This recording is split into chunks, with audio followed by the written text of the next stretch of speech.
Okay, so section 5.4, this is kind of like section, I think it was 4.3 or 4.4 in the last topic. All we're doing is solving these trig equations, and then we'll say whether it's the degrees, what degrees go with it, or the radians, depending on what the question is asking. So example 1 says determine the solution for this equation. And they're saying that they want your answers in between 0 and 360 degrees. So our answers are going to be in degrees in this one. Okay, so all we're doing is trying to get cos by itself. So we'll move everything over to the other side. So I'm going to start by adding 1.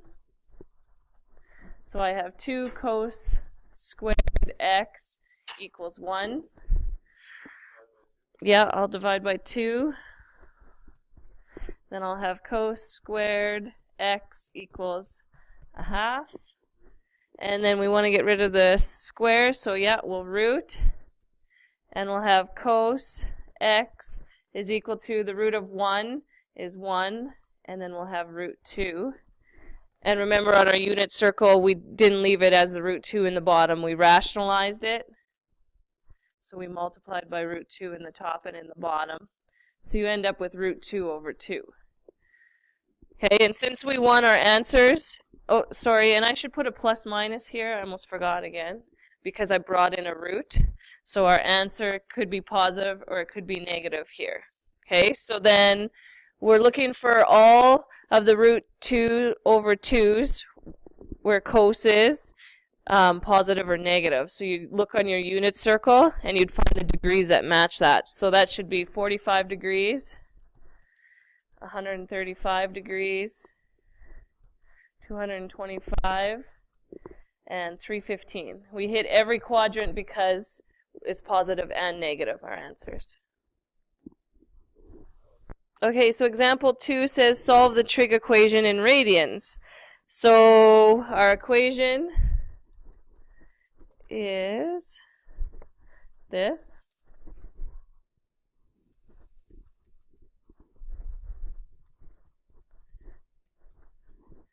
Okay, and so our goal is still to try to get as much as we possibly can on to one side.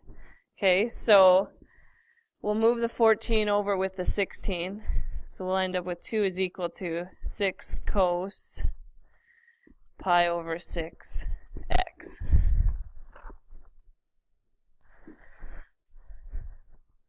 Okay, and then well, we want the cos x to stay together. We want the cos x to stay together. So what if we divide by 6 here, just to get it on the other side?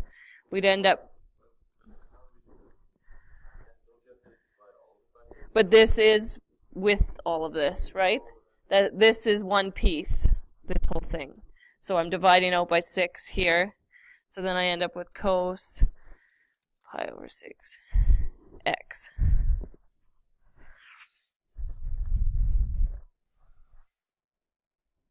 Okay, so then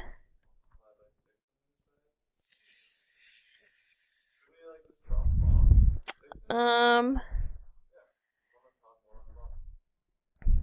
want to find, what do we want?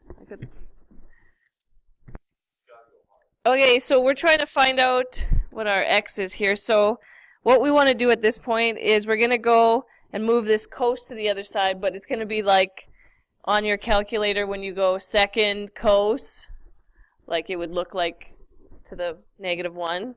And since we're in radians, make sure you're in radians on your calculator. So second cos, -1 to the 1/3. So that's like 0.33333. And what you should end up with when you do that on your calculator, you'll end up with 1.2309. And then we still have this root 6x on this side. Okay, so all I did was go second cos 1/3, or second cos 0.33333. As long as my my computer. My calculator is in radians. So I'll put radian mode here so that we remember. Okay. So once we do that, then we get a number value, and now we can just finish solving for x. So we can times by 6 here, and that'll cancel those 6's, and we end up with like 7.3854 equals pi x, and then we can divide by pi. Divide by pi. So our x value should be 2.3509. Okay, and we want this, all the solutions for this, right? So our answer is positive, and where do we have positives on our unit circle for cos? Quadrant 1 and 4. Okay, so this is quadrant 1.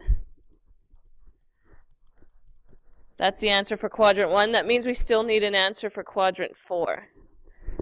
Okay, so to figure out, let's just put this into what it would look like, right? So we're in quadrant 1 somewhere, and what did we say? That was like 2.350 something. Okay, so we're somewhere like that, and we said the other spot it's going to be positive is in quadrant 4, right? So if you think about that, this whole thing is 2 pi around, right? So we have to go 2 pi, and then we have to...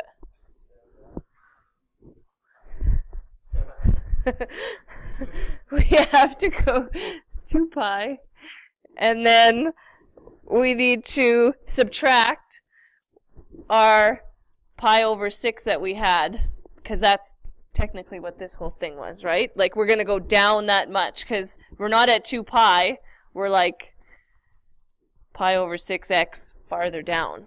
Okay, so that's where this whole idea of how we're going to figure out for quadrant 4 what our value is. Okay, so we're going to take our same equation that we kind of created. Remember, we had like 1/3 on the one side, and we had cos, and now instead of having that pi over 6x, we're going to have 2 pi subtract the pi over 6x, because we're actually going pi over 6x down from our 2 pi. Yeah.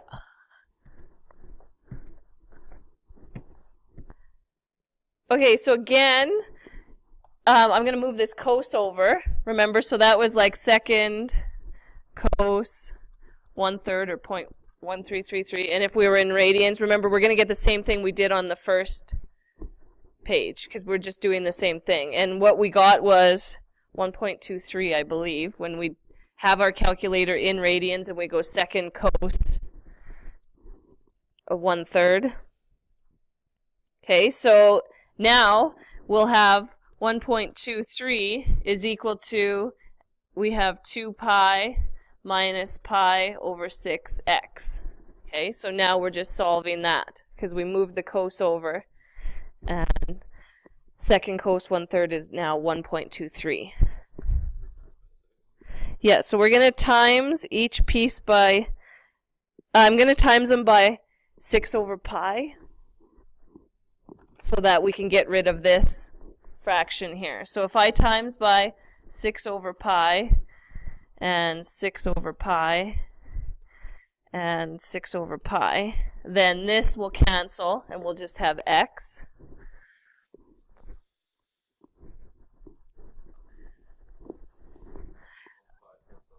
And then this pi and this pi will cancel. So we have, right now on this side, we have 12, because 6 times 2. And then we have subtract x, because the 6 pi canceled the pi over 6. And then all we need to do on this side is go 6 times 1.23, and then divide that by pi. And we'll get 2.35 if we're in radians.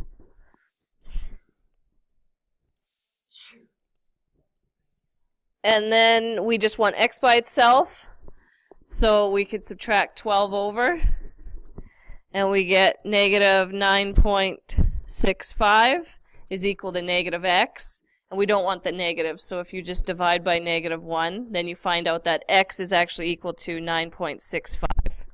So our answer, whoops, that looks horrible.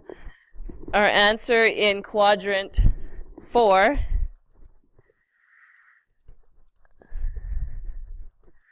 is 9.65.